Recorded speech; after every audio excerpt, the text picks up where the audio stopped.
Ito ng itsura ng ating luya dito sa bundok. Sa may area 2. Pwede na ito guys, pwede nang i-harvest. Yan ang mga green na yan, damo na lang yan. Mga damo. So ayan guys, pupuntahan natin yung luya dito sa banda dito. So ito, nandito tayo sa may daan. Luya dito na malapit sa daan. O yan. So may luya tayo dito yung lagi natin ina-sprayhan noon. Ayan, ito na guys yung luya natin sa banda rito. Masukal na rin. Tapos, paisa-isa na rin yung dahon ng ating luya.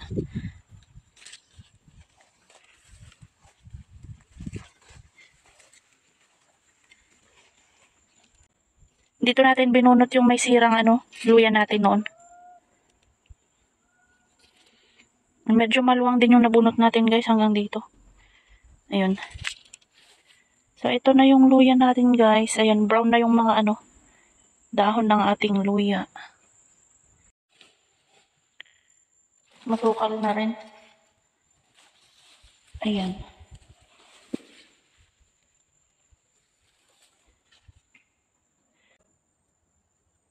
Ayan, so kung napanood ninyo guys, yung una nating video, nung ina-sprayhan pa natin itong nandito, kasi may sira yan, may bulok yung luya natin dito noon.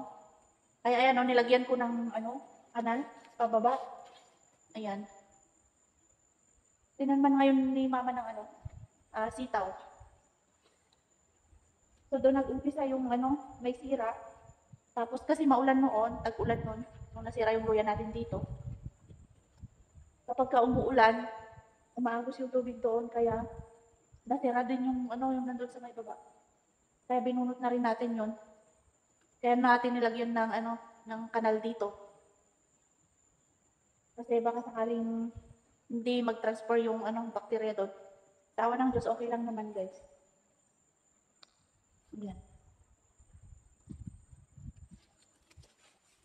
Dito talaga ako guys. Nahirapan ako dito sa luya na ito. Grabe yung pagod din natin dito sa pag-spray.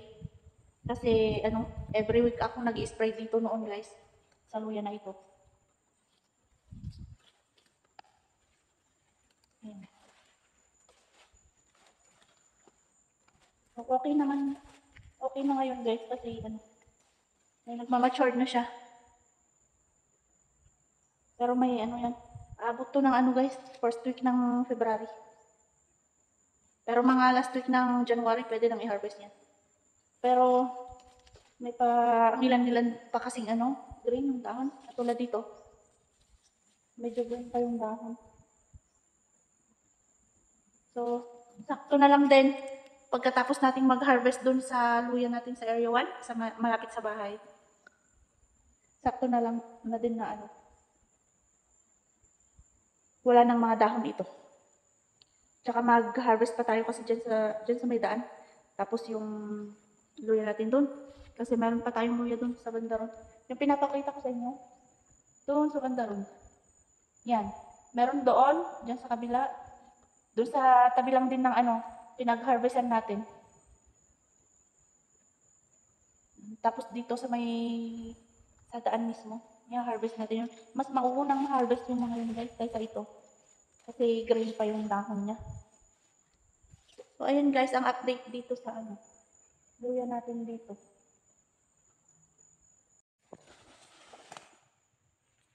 Ayan. Masukal siya guys. Kaya lang itong mga damo kasi na ito yung malambot lang bunutin ito guys. Ayan. Yan na, lumabas na yung mga laman ng luya natin. Ito.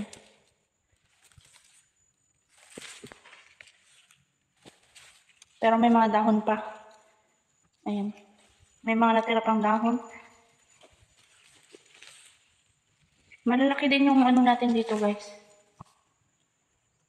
Mga laman ng luya natin. So, sulit din guys doon sa pagod nating pag-i-spray dito. Kasi dito talaga ako nalagaan ko ng spray ito kasi may sira nga doon noon. Maluwang din yung nabunot natin guys. So siguro kapag hindi natin binunot, baka may 10 sako din tayong ma-harvest doon ngayon. Kasi yung na-harvest natin dyan noon na yung nasira nga, nasa 4 na sako yung nabenta natin dyan. Tsaka yung dito. So siguro kapag ngayon natin i-harvest yan, na matured na baka may 10 sako doon. Kung hindi sana nasira. Yan, hanggang dyan.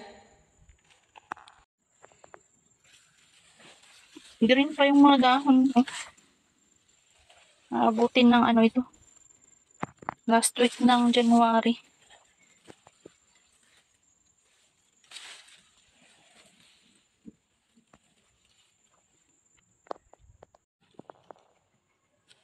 So malapit-lapit na tayo mag-harvest dito, guys. Yan. Nagsisilabasan na rin dito. So kapag ganito na nakikita na natin yung bunga ng pinaghirapan natin, guys, nawawala yung pagod ng hirap natin dito. Kasi nakakapagod din mahirap din mag-spray, guys. Nakita nyo naman, guys, doon sa mga nauna kong video, di ba ako nag-spray dito. Tsaka yung andyan sa kabila. Kasi medyo may parang medyo may sira din yung dyan sa kabila. Pero huminto na rin. Ito talaga, guys, yung may maraming nasira. Kaya dito tayo nag-focus noon. Pero ngayon, ay nakikita naman na natin yung din, bunga ng paghihirap. Bunga ng paghihirap ko. Lalo na't malalaki din naman, guys, yung luya natin dito. Binunot ko talaga yung katabi nung may sira na luya natin doon para hindi maapektuhan itong mga banda dito.